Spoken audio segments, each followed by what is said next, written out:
Hey, good morning. So, it is November 6th at something o'clock in the morning. Too early, it's not 8 yet. But I've been up since 2.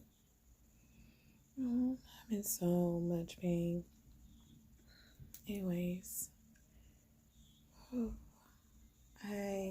today is Wednesday. Monday, I was in the emergency room yet again for pain and cramping and stuff. And how it started out was I couldn't breathe. But apparently I was getting enough oxygen. So something's going on. Because it's not the first time that I had that feeling. Excuse me. I keep it real. I don't care what people think. I just want to talk about my experiences so I can help others in whatever way. The drop in knowledge. Whatever.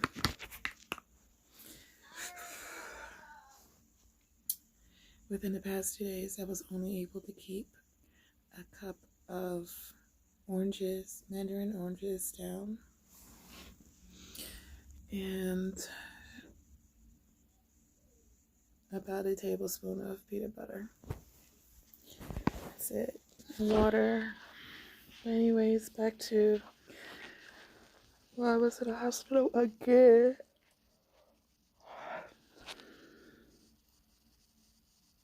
Couldn't breathe. I had I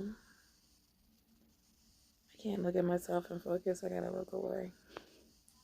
Thank you, multiple sclerosis, for messing with my brain. But anyways, shit.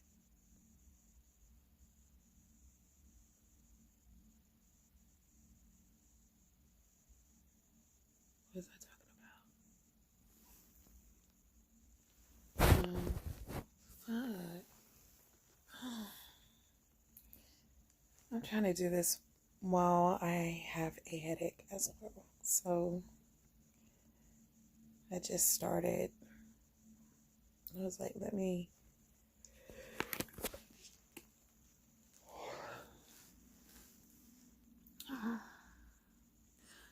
So I couldn't catch my breath. It felt like there was something sitting on my chest. And as a person who had childhood asthma, I know what it feels like not to breathe. And so I had last Tuesday, there we go. Okay, go back to the beginning. Last Tuesday, I had an infusion for my multiple sclerosis. It's called Rituxan. And that went from 8:45 to almost 6:30. I had every reaction you could think of. The team, the nurses, they were great. They were very supportive. It was just so unbearable. My body chemistry is so freaking weird, yo. Anyways, I had that. I was told to watch out for any increases of my symptoms. And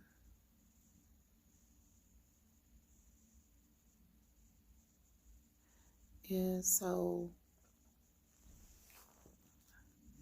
I have to process my thoughts. I'm just doing this on a whim.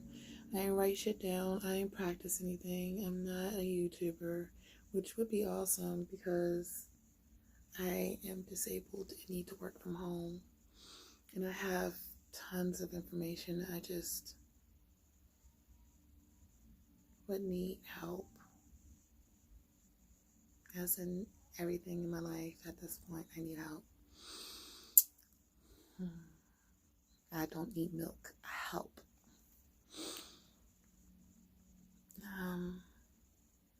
So I was like, all right, that was Tuesday. Wednesday I was feeling pretty good. The day after, directly after. Thursday is when, okay, I did feel like I was beat up on Wednesday, but as far as feeling normal, oh my gosh, I was like, is this what it feels like? To not have cramps every time you move your foot or your hands, to not have cramps in your back, to not have cramps in your freaking neck, like arms, total body cramps. So I was like, all right, well, I can deal with this. I feel beat up because the medicine is attacking those B cells and whatever. I'm still learning about the medication. And so anyways, Thursday, I woke up, and normally I don't have anyone to talk to when I wake up. When I did talk to someone, I could hear a little bit of aphasia coming through. And I was like, okay, I had a stroke in 2016. So it was like, I never know what is stroke symptom, like post, because they got the stroke like before it got worse. And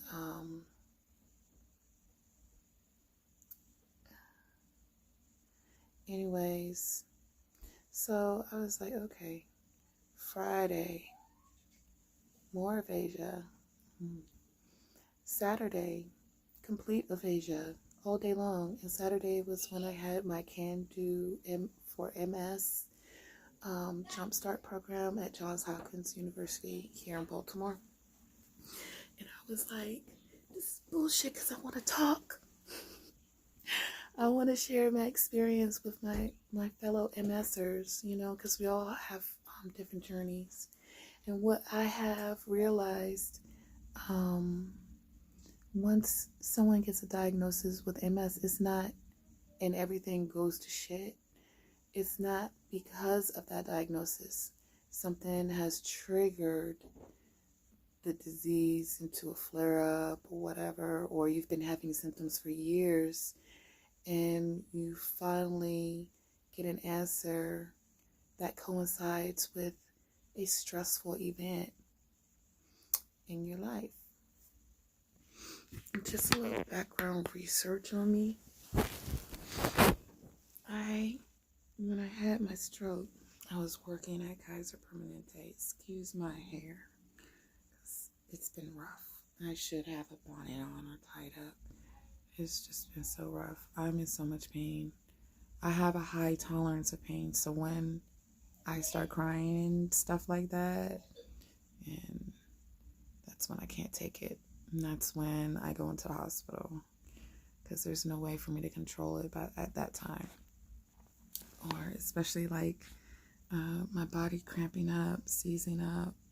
It's so fucking painful. Just imagine having a Charlie horse, if you know what that is. They normally happen in your calves. But all over your body. Yeah, this is what we go through. So,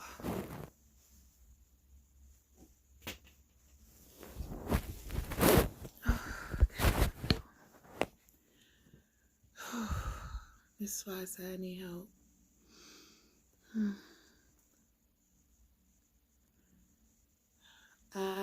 Alright, so going back, I'm not going to make this video long, because I'm going to try to post more.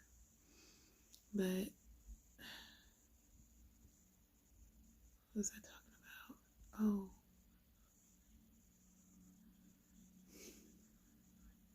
See, this is frustrating. I can hold a conversation, I can talk about stuff without, my education and how I know that there's something changed with me cognitively and like memory wise, like this bullshit you see me going through. Excuse my language, but I'm at home and I'm in pain. I have a right to cuss. We all have a right to cuss. It's just feelings. As long as you're not talking about somebody else, I think it's okay. Except for my children. They're not old enough because they don't understand the concept behind those curse words. So when you hear little kids curse, it's the funniest thing ever because they don't know what they're talking about. Or I can't put it into the proper context of that said curse word. Anyways, I have another disease it's a genetic disease called Ehlers-Danlos syndrome, and I have the hypermobility form. So, yeah, I have a whole bunch of other crap, but those are the two main ones that compete with each other: multiple sclerosis and the EDS, which is Ehlers-Danlos. Oh. Alright, so I'm in my room, I can't breathe. I'm living with my sister currently, and I try to yell out to my sister. I couldn't even yell out. I couldn't get off the bed. I had to fall off the bed and low crawl myself to the door, open the door. My sister's sitting right there, and have her call or help me, because I was on the phone with the advice nurse. I have Kaiser insurance, so I was on the phone with the advice nurse, and because of the infusion that I had last week and me not being able to breathe, she called 911. She didn't even give me a choice. Like, if someone says, you want to go to the hospital? I'm like, no. And I'm a medical professional. I'm tired of the hospital.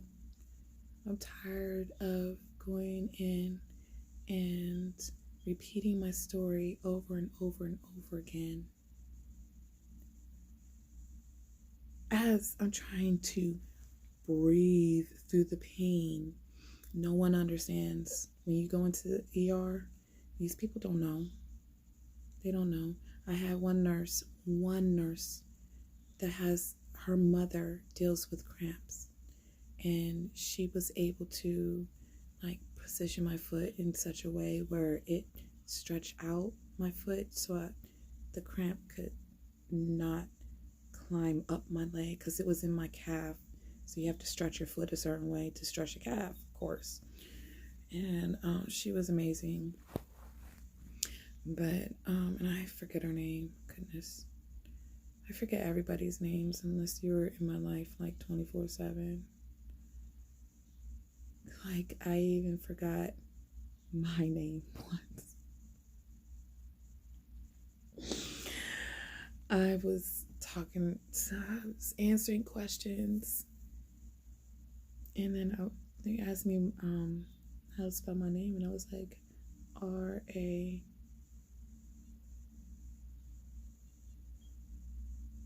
Hold on. That's exactly how it was. So, anyways,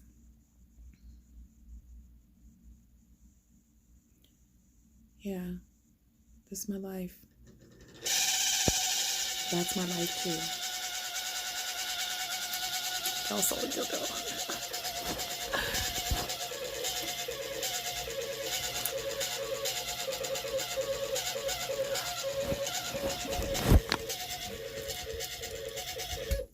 Nope, not right now. Can't do it. I got a headache. That goes on for about a good 2-3 minutes before it settles down. There's something wrong with the fan inside, or whatever is catching it. You know, they say space heaters are flammable. I completely believe it now. Anyways, my educational background. So I have an MBA in healthcare administration. And as I was having my stroke in Kaiser 2016, I was finishing up my PhD. So I'm a few classes too short, like 2 classes, and because I already went to 1 residency and 1 more residency for my program in psychology with an emphasis on cognition and instruction. So I'm sitting here, I'm like, I know what I'm capable of, and I'm not capable of shit at this point, except being around.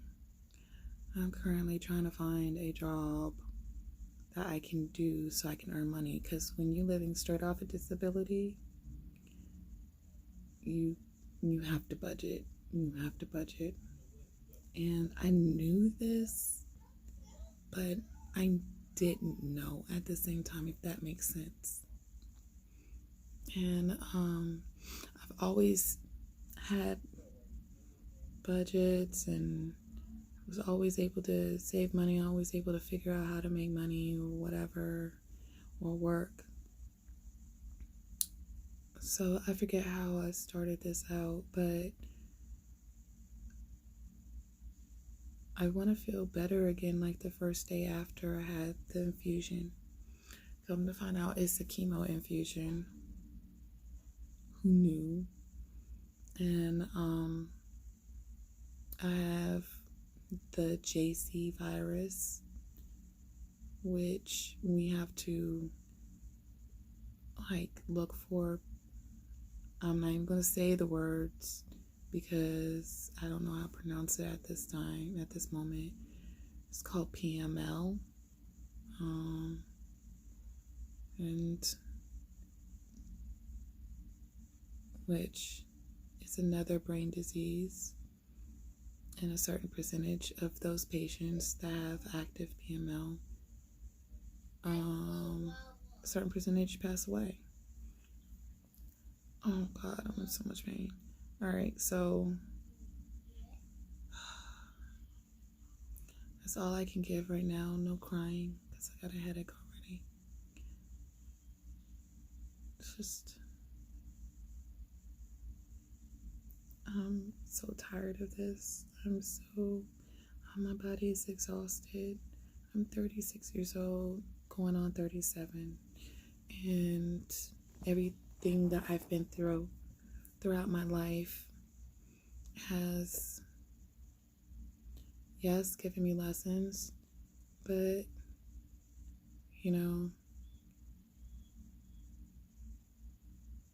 it's difficult to deal with.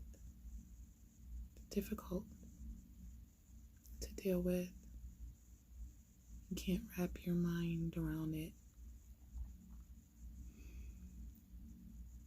And with the way I think, I have to understand every single piece of information due to whatever it is in order to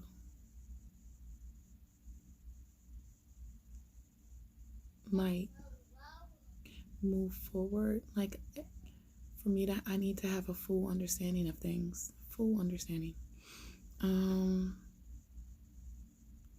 And I don't understand this bullshit. Not only did I have a very traumatic childhood, very traumatic,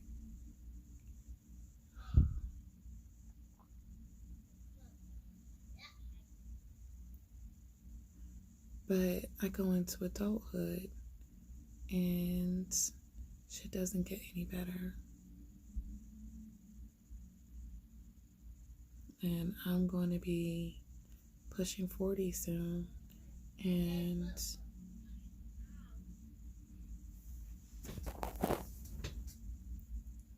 I don't see a way out.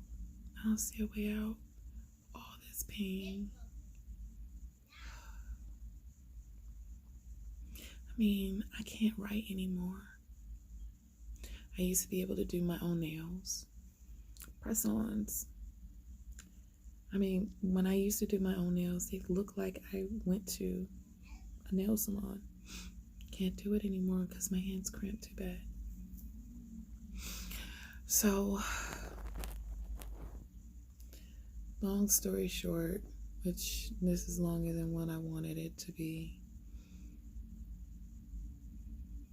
life is fucked up, but it's those of us who choose to stay and fight that can eventually make some kind of difference.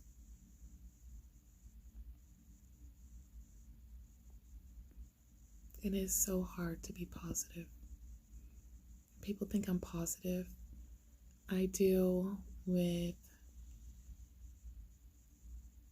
my coping mechanism are jokes and to laugh. That's how I cope. So if I make a joke, I'm dead serious, but it tends to be funny, you know. And I know it's funny to make me laugh, even if no one else laughs. So, because my humor.